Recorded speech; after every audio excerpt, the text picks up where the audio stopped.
Hello everyone, welcome to our YouTube channel JK latest info. तो यहाँ पर आज हम फिर से हिस्ट्री का पार्ट 3 करने जा रहे हैं। आज के इस लेक्चर में हम 2 चैप्टर कंप्लीट करेंगे हिस्ट्री के, ठीक है। इससे पहले अगर हम बात करें तो हम इंडस वैली सिविलाइजेशन पार्ट 1 में कंप्लीट कर चुके हैं। नोट्स का पीडीएफ आपको मिल गया था। सेकंड की बात करें, सेकंड पार्ट में हमने वैदिक कल्चर के बारे में पढ़ा था, उसका पीडीएफ भी आपको मिल गया था वीडियो के डिस्क्रिप्शन बॉक्स में। आज हम पढ़ेंगे सबसे पहले हम पढ़ेंगे यहाँ पे बुद्धिज़्म के बारे में। बुद्धिज़्म को कंप्लीट करने के बाद हम पढ़ेंगे जैनिज़्म के बारे में, और इनका जो पीडीएफ है आपको वीडियो के डिस्क्रिप्शन बॉक्स में मिल जाएगा। फिर भी अगर आप स्क्रीनशॉट लेना चाहते 2 पार्ट में स्क्रीनशॉट ले लो, एक आप स्क्रीनशॉट अभी ले लो और एक स्क्रीनशॉट आप ले सकते हो, ठीक है। तो हालांकि यहाँ पे आपको शायद से समझ ना आए, बट आपको नोट्स मिल जाएंगे, वहाँ से जाके आप बाद में पढ़ सकते हो। यहाँ पर देखो, सबसे पहले अगर हम बात करेंगे, अगर मैं आपको पहले बीसी वगैरह की बात करूँ तो हमने स्टार्ट किया था ना, बिल्कुल मतलब स्टार्टिंग से स्टार्ट किया था। इंडस वैली से पहले भी थोड़ा सा आपको मैंने इंट्रोडक्शन दिया था। तो हमने कहीं पे यहाँ कहीं से स्टार्ट करते करते हम 2500 बीसी तक आए थे। 2500 बीसी से लेके 25 से लेके 7050 बीसी तक हमने वो पढ़ा था, हड़प्पा वगैरह पढ़ा था। फिर हमने जब कल की वीडियो में वैदिक कल्चर के बारे में पढ़ा तो हमने 1500 बीसी से लेके हम 600 बीसी तक आए थे। तो मतलब 600 बीसी तक हम यहाँ पर आ चुके हैं। तो आज आप देखोगे जब हम गौतम बुद्ध के बारे में पढ़ेंगे तो हम 563 बीसी से स्टार्ट कर रहे हैं। मतलब यहाँ कहीं पर हम आ चुके हैं, धीरे धीरे करते करते हम यहाँ पर आ रहे हैं, और फिर यहाँ से आगे करते करते हम 1947 तक भी आ जाएंगे, ठीक है। तो धीरे धीरे आगे बढ़ रहे हैं। यहाँ पे आपको बताना चाहूँगा, जिन स्टूडेंट्स को लगता है कि हिस्ट्री कंप्लीट करने में टाइम लगेगा उनको बताऊंगा एंशिएंट हिस्ट्री में थोड़ा सा टाइम लगता है। हालांकि एंशिएंट हिस्ट्री भी कोशिश करूंगा और मैक्सिमम 2 लेक्चर लगाऊंगा एंशिएंट हिस्ट्री में, फिर एंशिएंट हिस्ट्री कंप्लीट हो जाएगा। मॉडर्न हिस्ट्री में मैक्सिमम आपको 2 लेक्चर चाहिए। मॉडर्न नहीं, मिडिवल हिस्ट्री की बात करूँ, 2 वीडियोस में आपके जो मिडिवल हिस्ट्री है वो कंप्लीट हो जाएगा। और अगर हम बात करते हैं मॉडर्न इंडिया की, उसमें भी 2 से 3 लेक्चर लगेंगे, वो कंप्लीट हो जाएगा। मान के चलो 1 हफ्ते का टाइम और लगेगा, आपकी हिस्ट्री यहाँ पर कंप्लीट हो जाएगी, ठीक है। बहुत इंपॉर्टेंट सेक्शन बन जाता है किसी भी कंप्लीट्स की प्रिपरेशन कर रहे हो। यहाँ पर अगर हम आज बुद्धिज़्म की बात करें, देखो बुद्धिज़्म के सबसे पहले अगर हम बात करें फाउंडर के, तो बुद्धिज़्म के फाउंडर कौन थे? गौतम बुद्ध उनका नाम था, इतना आप सभी को पता होगा। यहाँ से चलते हैं, इनका नाम पहले सिद्धार्थ नाम था। अगर हम बुद्धिज़्म की बात करें, फाउंडर कौन थे? गौतम बुद्ध उनके फाउंडर थे। उनका पहले नाम क्या था? उनका नाम था सिद्धार्थ। इतना आपको क्लियर हो गया। फिर उनका जन्म कब हुआ था? कहीं बुक में 567 लिखा होता है, कहीं पर 563 लिखा होता है। तो जो मेजॉरिटी में एक्सेप्ट किया जाता है वो माना जाता है कि इनका बर्थ जो है 563 बीसी में हुआ था। कहाँ पर हुआ था? ये लुम्बिनी एक जगह है कपिलवस्तु के पास, जो कि नेपाल में पड़ता है, वहाँ पे उनका जन्म हुआ था। ये क्यों बता रहा हूँ? क्योंकि एग्जाम में क्वेश्चंस आए हैं कि गौतम बुद्ध का जन्म कहाँ हुआ था, वो जगह का आपको नाम बताना था, और लुम्बिनी वहाँ पे करेक्ट आंसर था, ठीक है। तो जो भी इंपॉर्टेंट डाटा है वो भी आपसे शेयर कर रहा हूँ, आपको सब कुछ चीज़ें याद रखनी है यहाँ पे। इनके फादर का नाम क्या था? इस तरह के क्वेश्चन तो एग्जाम में आते हैं। गौतम बुद्ध के फादर का नाम क्या था, मदर का नाम क्या था, वाइफ का नाम क्या था, बेटे का नाम क्या था, इस तरह के क्वेश्चन आपके एग्जाम में आते हैं। तो फादर का नाम था सुद्धोधना, जो कि साका के रूलर थे, साका के राजा थे। मदर की बात करें, उनका नाम था महामाया। और जब इनका बर्थ हुआ था 7 दिनों के बाद, गौतम बुद्ध के जब जन्म हुआ था, मतलब सिद्धार्थ नाम था उनका, सिद्धार्थ नाम रखा गया था। जब उनका जन्म हुआ था, उनके जन्म के 7 दिनों के बाद इनकी माता जी की डेथ हो गई थी, मदर की डेथ हो गई थी। फिर उसके बाद महाप्रजापति गौतमी बात करें, इन्होंने इनको पाला था, स्टेप मतलब कह सकते हो, इन्होंने इनको पाला था। इन्हीं के गौतमी नाम पर ही अगर हम सिद्धार्थ की बात करें तो उनका नाम गौतम बुद्धा पड़ा था। इतना आपको समझ आ गया? यहाँ तक का ओवरव्यू आपको समझ आ रहा होगा कि लाइट का कोई इशू तो नहीं है? हाँ ठीक है सब कुछ। आगे बात करें कि बाद में शादी जब होती है तो वाइफ का नाम यशोधरा है, और जब बेटा होता है बेटे का नाम राहुल है। बिल्कुल बेसिक सा डाटा है, ये आपको याद रखना है। आपको फिर से बताऊंगा, जो लास्ट में भी काम दिया था, कल भी काम दिया था, आज भी दूंगा। सारा लेक्चर अपने ध्यान से समझना है, और अपनी तरफ से अपने एक क्वेश्चन कमेंट सेक्शन में बच्चों से पूछना है। सिर्फ एक ही क्वेश्चन होना चाहिए, और जो बाकी क्वेश्चन किसी ने कहा होगा, पूछा होगा, उसका आंसर भी आपने बताना है। वाइफ का नाम यशोधरा, कितने सारे क्वेश्चंस बन गए देखो, और एग्जाम में भी आते हैं। बेटे का नाम क्या था? बेटे का नाम राहुल था। अब यहाँ से थोड़ी स्टोरी आपको सुनाऊंगा जो आपके एग्जाम में नहीं आ सकती, बट आपके लिए इंपॉर्टेंट बन जाती है। 29 की जब इनकी एज थी तब अपने पैलेस छोड़ के चले जाते हैं। होता क्या है, एक बार ये वैसे ही घूमने जा रहे होते हैं बाहर, मतलब पैलेस से बाहर चक्कर वगैरह घूमने वगैरह जा रहे होते हैं। तो उनको 4 चीज़ें ऐसी दिखती हैं जिनका इनकी लाइफ पर बड़ा असर पड़ता है। वो 4 चीज़ें क्या होती है? सबसे पहले देखो, जब ये जा रहे होते हैं ना, यहाँ पर मैंने कहीं पर लिखा नहीं है, एक इनको बीमार इंसान दिखता है। आपको याद बताऊंगा, 4 इंसान अपने ध्यान से समझना है। एक इनको दिखेगा कोई बीमार इंसान, एक इनको दिखता है बूढ़ा इंसान, एक दिखता है इनको मरा हुआ इंसान। इस तरह के 3 लोग इनको वहाँ पे जब रास्ते में जा रहे होते हैं तो दिखते हैं। तो ये मन में सोचना स्टार्ट कर देते हैं, क्या मैं कुछ ऐसा कर सकता हूँ कि जिससे कोई इंसान बीमार ही ना हो? क्या मैं कुछ ऐसा कर सकता हूँ जिससे कोई इंसान बूढ़ा ही ना हो? क्या मैं हम कुछ ऐसा कर सकते हैं जिससे किसी इंसान की मौत ही ना हो? ये इन चीज़ों में क्वेश्चंस में मतलब घूम रहे होते हैं कि क्या किया जाए, क्या किया जाए, क्या कुछ ऐसा हो सकता है। वो सोच रहे होते हैं और कुछ ही देर बाद इनको फोर्थ पर्सन कौन दिखता है, एक साधु दिखता है, जो मतलब एक सन्यासी दिखता है, जो अपने मतलब अपने ही दुनिया में मगन है, उसको कोई टेंशन ही नहीं, कोई आदमी जी रहा है मर रहा है या क्या वगैरह कर रहे हैं, वो अपनी लाइफ में मस्त है, मतलब पूजा अर्चना वगैरह जो कहते हैं ना, ऊपर वाले को याद कर रहा होता है, वैसे वो काम करे तो सन्यासी। तो वो देखते कि यार 3 इंसान, एक जो बूढ़ा हो चुका है उसको टेंशन बढ़ गई मैं बूढ़ा हो गया हूँ, एक जो बीमार है उसको अपनी टेंशन बढ़ी मैं बीमार हो गया हूँ, एक इंसान जो मर चुका है बाकियों को टेंशन है मर गया है, एक इंसान साइड में बैठे हो किसी तरह की टेंशन है ही नहीं। तो वो कन्फ्यूजन में पड़ जाते हैं और सोचते हैं कि यार ज़िंदगी का सच क्या है, मैंने वो पता करना है। तो वो ज़िंदगी का सच क्या है एक्चुअली में उसको पता करने के लिए वो जब 29 साल के होते हैं, 29 की जब उनकी एज होती है, अपना पैलेस छोड़ कर भाग जाते हैं वहाँ से। जब वो पैलेस छोड़कर जाते हैं तो साथ में कौन जाता है, एग्जाम में क्वेश्चन आया था कि किस एज में वो पैलेस छोड़कर चले गए थे, 29 की एज में। रिपीटेड क्वेश्चन है यहाँ पे आपको बता रहा हूँ, CHSL में आते हैं, CGL में आते हैं, आपके जो स्टेट लेवल के एग्जाम होते हैं वहाँ पर भी आते हैं, रिपीटेड क्वेश्चन होते हैं। 29 की एज में पैलेस छोड़ के चले गए थे और यहाँ पे गया कौन था साथ में, चना कौन था, जिनका होता है ना चैरिटर, जो मतलब रथ वगैरह चलाता था उस टाइम पीरियड पर, वो चना था जो रथ लेकर गया था थोड़ा आगे तक छोड़ने के लिए। और जो हॉर्स कौन था, कंथक इनका फेवरेट हॉर्स था, मतलब बहुत प्यार करते थे उस घोड़े से ये वाला, तो उसको लेकर गए थे साथ में थोड़े रास्ते तक कि आप मुझे आगे तक छोड़ दो। और जो चैरिटर था वो कौन था, चना था। तो जब वो वहाँ पे रुके थे लास्ट अपने डेस्टिनेशन तक पहुँच गए थे कि हाँ यहाँ से मुझे आगे अकेले जाना है, तो जो भी उनकी मोती वगैरह थे, जो भी कपड़े वगैरह थे, वो सब कुछ अपने सारथी को दे दिए थे उन्होंने, जो मतलब ये चैरिटर था चना, उसको देकर चले गए थे। तो एग्जाम में क्वेश्चन आता है नामों से, आपको नाम याद रखने हैं। अब जब ये जा रहे होते हैं ना तो इनको रास्ते में मतलब 5 डिसिपल्स मिलते हैं, 5 इनके मतलब आगे कह सकते हो चेले बन जाते हैं, उनके नाम भी आपके एग्जाम में आते हैं। वो कौन से 5 लोग थे, जब ये गौतम बुद्ध की बात करें, ये सच की खोज में निकल रहे थे तो उनके डिसिपल बन गए थे। उन 5 का नाम क्या था, कोंदाना, वापा, बाड़िया, महानामा, असागी। आपको नोट्स में मिल जाएगा सब कुछ, वहाँ पे जाके याद कर लेना। 3-4 बार जब नोट्स को आप देखोगे ना आपको अपने आप ही याद हो जाएगा, 3-4 बार नाम को पढ़ोगे सब कुछ याद हो जाएगा। तो ये 5 डिसिपल उनके बन गए थे जब ये जा रहे थे वहाँ से। और होता क्या है फिर देखो, निर्वाणा इसके हम बात पे आते हैं। जब ये जा रहे होते हैं ना वहाँ पर, तो कम से कम 29 की एज पे निकल गए थे और 5-6 सालों तक अपने आप को बुरी तरह से टॉर्चर वगैरह करते हैं। ये टॉर्चर कैसे करते हैं, मतलब व्रत वगैरह रखते हैं, वो पूजा अर्चना वगैरह स्टार्ट करते हैं, मतलब कई दिनों तो कुछ खाना नहीं है, सिर्फ पानी के भरोसे रहना, ये सब काम वगैरह करना है। वो सोचते हैं कि क्या पता ऐसा कुछ करने से मुझे कुछ मिल जाए, आंसर वगैरह मिल जाए। लेकिन 5-6 सालों तक वो ऐसा करते रहते हैं और उनको कुछ समझ नहीं आता कि क्या हो रहा है, मतलब ज़िंदगी जैसी थी वैसे की वैसी चल रही है, कुछ नया होता नहीं है। तो वो सोचते हैं कि क्यों मैं अपनी बॉडी को इतना पेन वगैरह दे रहा हूँ, क्यों ये सब कुछ मैं कर रहा हूँ, तो मैं ये सब कुछ छोड़ दूंगा, मैं नॉर्मल ज़िंदगी जीऊँगा और सच की खोज करता रहूँगा, मतलब ये व्रत वगैरह रखना मैं ये काम नहीं करूँगा आज के बाद। तो जो इनके 5 डिसिपल्स थे ना, जो रास्ते में इनके बने होते हैं, वो उनको छोड़ के चले जाते हैं। वो बोलते हैं कि यार हम तो तुम्हारे साथ इसीलिए आए थे कि तुम कहते हमें सत्य की खोज वगैरह करनी है और बिना इस जीवन के तुम सत्य की खोज कर नहीं सकते हो। तो ये 5 इनको छोड़ के चले जाते हैं। तो ये अपने काम पे कंटिन्यू रखते हैं। और जब बात है 35 की, 6 सालों के बाद इनको निर्वाण प्राप्त। निर्वाण क्या होता है, एनलाइटमेंट जिसको बोलते हैं ना। 35 की एज में इनको वो निर्वाण प्राप्त हो जाता है, मतलब दुनिया की टेंशन ही नहीं किसी चीज़ की। जो इनको सन्यासी को देखा था ना, मतलब वो उस तरह से आप कह सकते हो, इनको नॉलेज मिल जाती है एक तरह से कह सकते हो। और तब वो कहाँ पर बैठे होते हैं, गया जो कि बिहार में है। एक पीपल का पेड़ है, पीपल के पेड़ के नीचे बैठे होते हैं और तब उनको निर्वाण प्राप्त होता है, एनलाइटमेंट होता है उनको। और उनको सब कुछ समझ आ जाता है कि दुनिया क्या है, सच क्या है, वो सब कुछ समझ आ जाता है। और वो हम भी डिस्कस करेंगे अभी।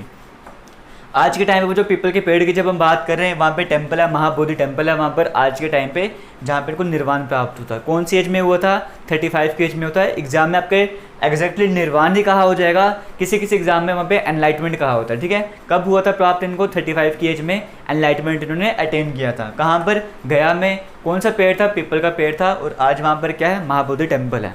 इतना आपको समझ आ गया। उसके बाद बात करें, अब जब वो आए थे ना, सरमन क्या होता है, रिलीजियस वगैरह टीचिंग वगैरह होती है ना। जब वो आए थे, पहला सरमन उन्होंने कहाँ पे दिया था, पहले टीचिंग कहाँ पे दी थी उन्होंने, वाराणसी में सारनाथ के पास उन्होंने पहला सरमन अपना डिलीवर किया था। इतना क्लियर हो गया। अपनी जो टीचिंग्स वगैरह होते हैं ना, वो अगर डिलीवर वगैरह करते हैं, तो पहला सरमन कहाँ पे हुआ था, वाराणसी में सारनाथ के पास। कौन सी पार्क थी जहाँ पे हुआ था, वो डियर पार्क थी। क्लियर हो गया। अभी जो फर्स्ट सरमन इन्होंने डिलीवर किया था ना, इसका एक नाम रखा गया। वो नाम क्या रखा गया है, धर्मचक्र परिवर्तन। क्या नाम रखा गया है, धर्मचक्र परिवर्तन। ये नाम रखा गया, turning of the wheel of law, ठीक है। ये नाम रखा गया था, बेसिक सा डाटा है, आपको याद रखना है। इन चीज़ों को याद रखना ही पड़ेगा अगर एग्जाम क्वालिफाई करना चाहते हो। और याद रखना, अभी देखो ये चीज़ आपको मैं बताऊंगा ना काउंसिल्स के बारे में, इनको जब जम्मू कश्मीर की हिस्ट्री हम पढ़ेंगे, वहाँ पे हम रिलेट भी करेंगे, तो इनको अच्छे से समझना, ताकि आप अच्छे से रिलेट कर पाओ चीज़ों को, कि जब यहाँ पर ऐसा हो रहा था तब जम्मू कश्मीर में क्या हो रहा था। उन चीज़ों को समझना भी ज़रूरी है।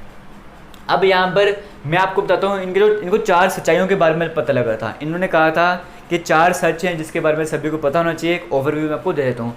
पहला सच क्या था, इन्होंने कहा था कि वर्ल्ड इज़ द वर्ल्ड, दा मैं लगाना भूल गया हूँ, आर्टिकल दा यहाँ पे यूज़ करना था।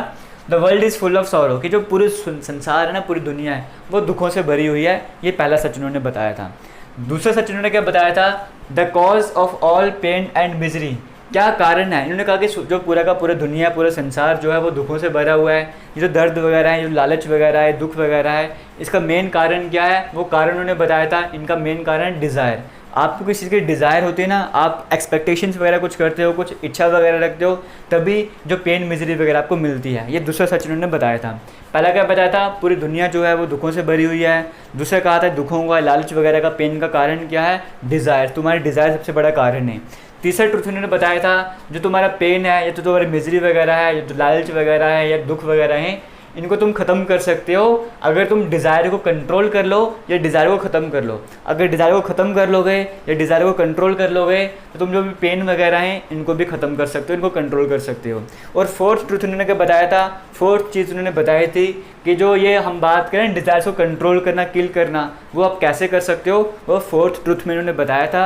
और वो उसको हम क्या बोलते हैं, 8 फोल्ड पाथ। मतलब आपको 8 चीज़ें अगर आप अपनाओगे, अगर 8 फोल्डर पाथ की तरफ तुम जाओगे तो तुम इन चीज़ों को, डिज़ायर्स को कंट्रोल कर सकते हो, डिज़ायर्स को मार सकते हो। वो 8 फोल्ड पाथ क्या है, आपके एग्जाम में तो आता नहीं है, बट यहाँ पर लिख के रखा हुआ है। जैसे यहाँ पर पहला कहा है राइट फेथ, आपको जो है अच्छा मतलब सही विश्वास होना चाहिए, सही आपके सोच होने चाहिए, सही आपके कर्म होने चाहिए, सही एक्शन आपके होने चाहिए, सही ज़िंदगी जीने का तरीका होना चाहिए, सही एफर्ट्स आपको लगाने पड़ेंगे, सही आपको स्पीच, सही जो आपकी बातचीत करने का तरीका है वो सही होना चाहिए, याददाश्त सही होनी चाहिए, कंसंट्रेशन आपके सही होना चाहिए। ये 8 चीज़ों पर अगर आप फोकस करोगे आप डिज़ायर्स को कंट्रोल कर सकते हो। ये कहना था बुद्धिज़्म में। अगर हम बात करें गौतम बुद्ध की बात करें, सिद्धार्थ की बात करें, उनका ये कहना था। ये 4 सच थे। एग्जाम में आपका ऐसा क्वेश्चन नहीं आएगा, बट मैं आपकी जनरल अवेयरनेस के लिए आपको मैं बता रहा हूँ सब चीज़ें, ठीक है। फिर आगे बात करें, महापरिनिर्वाण किसको बोलते हैं, निर्वाण किसको बोला था, जिनको अटेन हुआ था कहाँ पर, देखो 35 की एज में, जब इनको नॉलेज वगैरह मिली थी। एनलाइटमेंट की बात करते हैं 35 की एज में। महापरिनिर्वाण कब हुआ था, 483 BC में, जब ये 80 साल के थे, मतलब जब इनकी डेथ हो गई थी, उसे कहा जाता है महापरिनिर्वाण। ये कहाँ पर हुआ था, कुशीनगर में यह सब कुछ हुआ था, ठीक है। अब आगे की तरफ बात करते हैं, जब इनको महापरिनिर्वाण प्राप्त हो जाता है उसके बाद कई सारी काउंसिल्स करवाई जाती हैं। मतलब होता है ना कि आपने किसी धर्म का प्रचार वगैरह करना है, उनकी टीचिंग्स को बताना है किसी को, तो काउंसिल्स वगैरह अरेंज करवानी पड़ती है। तो इनके बाद 4 काउंसिल्स हुई थी, उन 4 काउंसिल्स पर आपके एग्जाम में क्वेश्चन आते हैं। अगर हम फर्स्ट काउंसिल की बात करें तो फर्स्ट काउंसिल कहाँ पर हुई थी, राजगृह में हुई थी। सेकंड काउंसिल की बात करें वो वैशाली में हुई थी। थर्ड काउंसिल की बात करें पाटलिपुत्र में हुई थी। और फोर्थ काउंसिल की बात करें वो कश्मीर में हुई थी, ठीक है। ये चीज़ें याद रखना। अगर आप याद कैसे रख सकते हो, देखो आपको छोटी सी ट्रिक बता रहा हूँ। फर्स्ट काउंसिल राजगृह में हुई थी, सेकंड वैशाली में, थर्ड पाटलिपुत्र में, फोर्थ कश्मीर में। जो फर्स्ट काउंसिल करवाई होगी किसी राजा ने ही करवाई होगी। पहले जो काउंसिल होगी कोई राजा ही करवाएगा, तो यहाँ पे राजगृह है ना, तो राज से आप राजा बना सकते हो। तो पहली काउंसिल किसने कराई थी, राजा ने कराई थी, तो राजगृह याद रखना। सेकंड काउंसिल वैशाली ने, अब राजा ने काउंसिल करवाई तो एक विशाल काउंसिल करवाई होगी ना, मतलब बड़ी काउंसिल करवाई होगी, उसे विशाल कहते हैं। तो सेकंड काउंसिल कौन सी होगी, वैशाली वाली होगी, ठीक है।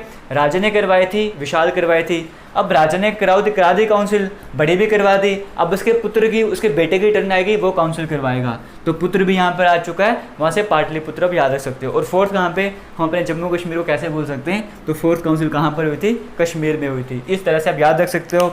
अब एग्जाम में ऐसा क्वेश्चन भी आता है कि वो पहली काउंसिल कब हुई थी या उसमें चेयरमैन कौन थे। जब पहली काउंसिल हुई थी पहले चेयरमैन कौन थे, अजातशत्रु। अब राजा होगा, उनका कोई ना कोई शत्रु होगा ही होगा, तो ऐसे याद रखना। पहली काउंसिल किसने करवाई थी, किसके चेयरमैनशिप के अंडर हुई थी, अजातशत्रु के चेयरमैनशिप के अंडरशिप हुई थी, चेयरमैनशिप के अंडर हुई थी।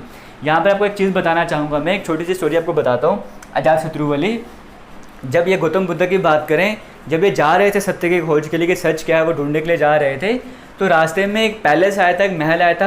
हम आने वाली वीडियोज़ में पढ़ेंगे उनके बारे में, बिंबिसार के बारे में। तो अजातशत्रु जो है वो बिंबिसार के बेटे थे, और जो बिंबिसार थे वो गौतम बुद्ध को बड़ा मानते थे। उन्होंने गौतम बुद्ध को मनाने की कोशिश की, तुम एक काम करो, तुम हमारे महल पर हो, तुम कहाँ जाओगे, तुम एक मतलब महल से छोड़ कर तुम कहाँ जंगलों में भटकोगे, तुम्हें जो भी करना हमारे महल पर रह के करो। लेकिन वो गौतम बुद्ध मानते नहीं हैं। उन्होंने सोच लिया था कि मुझे सत्य की खोज वगैरह करनी है। तो जो भी है वो जाते हैं, और जो बिंबिसार थे उनको बोलते हैं कि जब आपको सच वगैरह पता लग जाएगा आप आके मुझे भी बताना। तो गौतम बुद्ध को जब एनलाइटमेंट अटेन होती है तो उसके बाद वो उस राजा के पास, बिंबिसार के पास आते भी हैं। लेकिन जो अजातशत्रु है ना वो अपने बाप को मार देता है। अजातशत्रु अपने बाप को खुद मारता है, क्यों? क्योंकि वो गौतम बुद्ध के बहुत बड़े भक्त होते हैं और अजातशत्रु को अच्छे नहीं लगते थे, सही नहीं लगते थे, इनको किसी ने भड़काया था, तो ये अपने बाप को खुद मार देता है। लेकिन बाद में कुछ क्वेश्चंस के आंसर अजातशत्रु को नहीं मिल रहे होते हैं, तो वो गौतम बुद्ध के पास जाता है, वो क्वेश्चंस लेकर के मुझे इसका सोल्यूशन वगैरह बता सकते हो क्या? तो जो गौतम बुद्ध है वो उनके इतने परफेक्ट सोल्यूशन बताते हैं ना, ये अंदर से बहुत ज़्यादा खुश हो जाता है और ये उसी दिन से गौतम बुद्ध का खुद से एक भक्त बन जाता है, मतलब उनको मानना स्टार्ट कर देता है। और देखो पहली काउंसिल भी ये अरेंज करवाता है अजातशत्रु, ठीक है। सेकंड काउंसिल किसने अरेंज करवाई? सेकंड कराई थी कालाशोका ने। थर्ड काउंसिल किसने अरेंज करवाई? वो करवाई थी अशोका ने। और फोर्थ कराई थी कनिष्क ने, जो हम पढ़ेंगे जम्मू कश्मीर की हिस्ट्री में। अजातशत्रु आपको बताया राजा को तो शत्रु हो गई होगा, फिर काला अशोका, फिर अशोका, अशोका से बड़ा काला अशोका हो गया ना, तो विशाल, विशाल नाम कौन सा है? काला अशोका है। इस तरह से याद रख सकते हो। पहली काउंसिल कब हुई थी? 483 BC में डेथ हुई थी, तो 483 BC में पहली काउंसिल हो गई। दूसरी 383 BC में, फिर 250 BC में, फिर AD में आई थी। जो कश्मीर वाली हुई थी ना वो AD में हुई थी, 98 AD में हुई थी काउंसिल। इतना आपको समझ आ गया होगा। इनके जो लिटरेचर मिलता है, अगर हम बात करें बुद्धिज़्म की जो लिटरेचर वगैरह मिलता है वो कौन सी लैंग्वेज में मिलता है? वो पाली लैंग्वेज में मिलता है। ये सब भी आपको याद रखना है, ठीक है। पाली लैंग्वेज में इनका लिटरेचर मिलता है। 3 बुक्स हैं, देखो 3 बुक्स हैं। अगर इन तीनों बुकों को कंपाइल कर दोगे ना, अगर गौतम बुद्ध के टाइम की बात करें, लिटरेचर की बात करें, 3 बुक्स आपको मिलती हैं मेन। अगर इनको कंबाइन कर दोगे, उनको बोलते हैं त्रिपिटका। पहली बुक कौन सी है? एक बुक हमारे पास विनय पिटका। विनय पिटका में क्या बताया हुआ है? डिसिप्लिन के बारे में बताया हुआ है। सेकंड बुक है सुत्ता पिटका, इसमें सरमन के बारे में, जो लेक्चर वगैरह डिलीवर करते थे उनके बारे में बताया है। थर्ड है अभिदमन पिटका, इसमें प्रिंसिपल्स क्या हैं बुद्धिज़्म के वो बताया हुआ है। और इन तीनों पिटका मतलब तीनों बुक्स को कंबाइन कर दोगे तो बनता है त्रिपिटका। त्रि मतलब 3 और पिटका तीनों बुक्स थी ना, त्रिपिटका यहाँ पे बन गया है। जब बुद्धिज़्म को ये, अगर गौतम बुद्ध की बात करें, महापरिनिर्वाण प्राप्त होता है, अटेन कर लेते हैं, मतलब जो डेथ हो जाती है उनकी, उसके बाद जो बुद्धिज़्म है वो 2 पार्ट्स में डिवाइड हो जाता है। एक हो जाता है हिनायना और एक होता है महायाना। हिनायना कौन होते हैं? ये उस पर डिपेंड करते हैं कि जो 4 सच गौतम बुद्ध ने बताए थे उसको मानते हैं और सच्चाई की तरफ भागते हैं। और महायाना कौन से थे? ये मतलब गौतम बुद्ध को गॉड मानकर, भगवान मानकर पूछना स्टार्ट कर देते हैं। तो 2 तरीके से यहाँ पर जो, अगर हम बुद्धिज़्म की बात करें, वो बन जाता है। इतना आपको समझ आ गया होगा।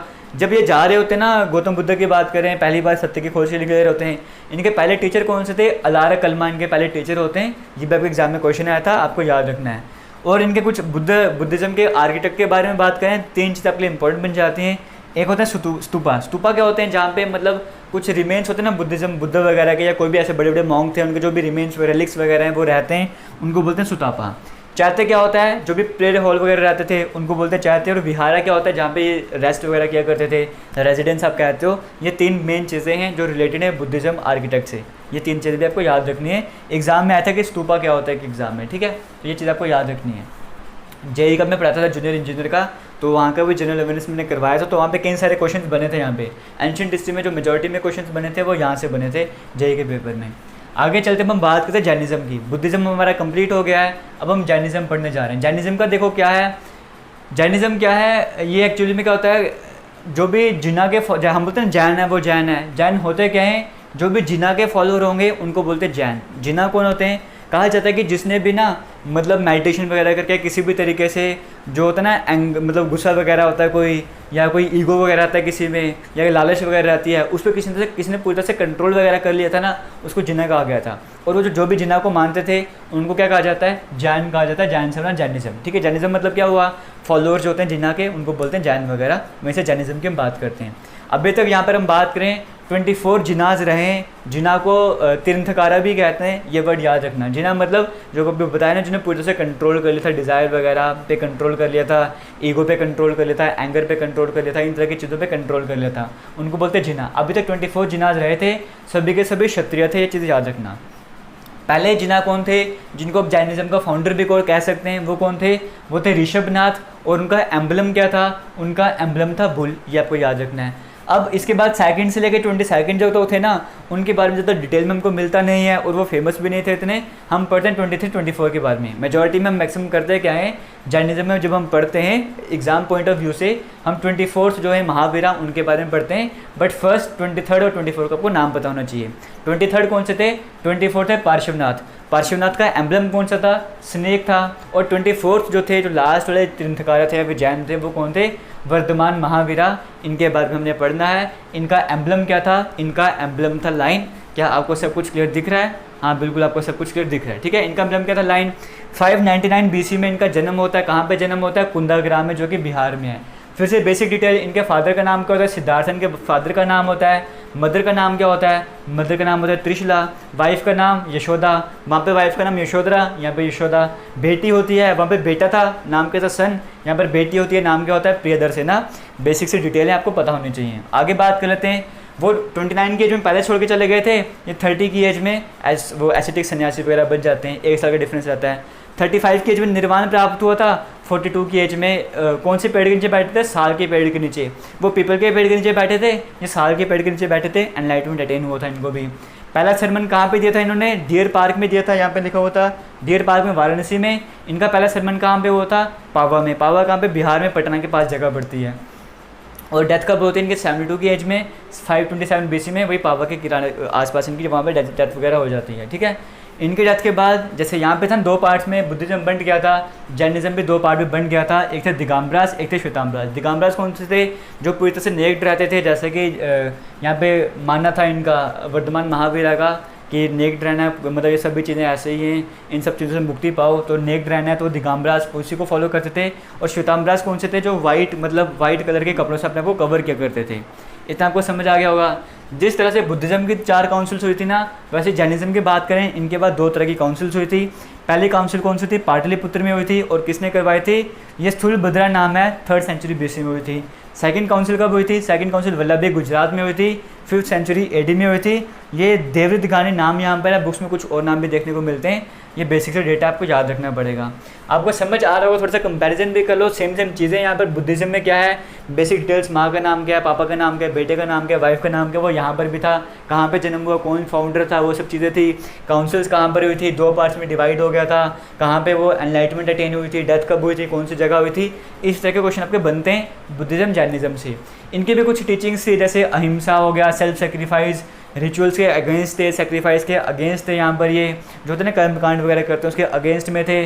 कहते थे कि तीर्थंकरा की अगर पूजा करें तो तीर्थंकरा की, या फिर जो जैन है उनकी पूजा वगैरह करो तुम। और 4 पार्ट्स में लाइफ को डिवाइड किया होता, जैसे कि वैदिक पीरियड में भी था। ब्रह्मचार्य, गृहस्थ, मतलब 4 आश्रम थे, एक ब्रह्मचार्य, एक गृहस्थ आश्रम, एक वनप्रस्थ आश्रम, एक संन्यास आश्रम।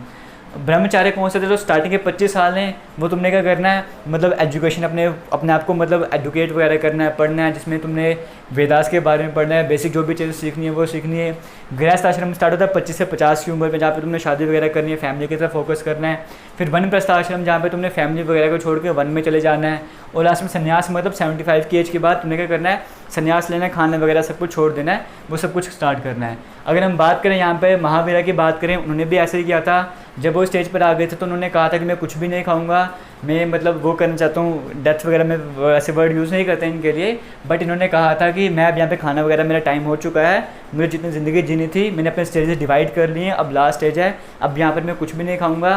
स्लो स्टारवेशन उसे कहते हैं, मतलब धीरे धीरे ना खाना बंद कर देते हैं, वो काम उन्होंने किया था। और उसके बाद आप कह सकते हो, जैसे यहाँ पर वर्ड दिया गया महापरिनिर्वाण, वैसे में इनके लिए भी कुछ वर्ड्स वगैरह होते हैं, वो वर्ड्स में यहाँ पे मुझे याद नहीं है और मैं यहाँ पे यूज़ नहीं कर रहा हूँ, ठीक है। तो वो उनको प्राप्त हो गया था कब? 72 की एज में।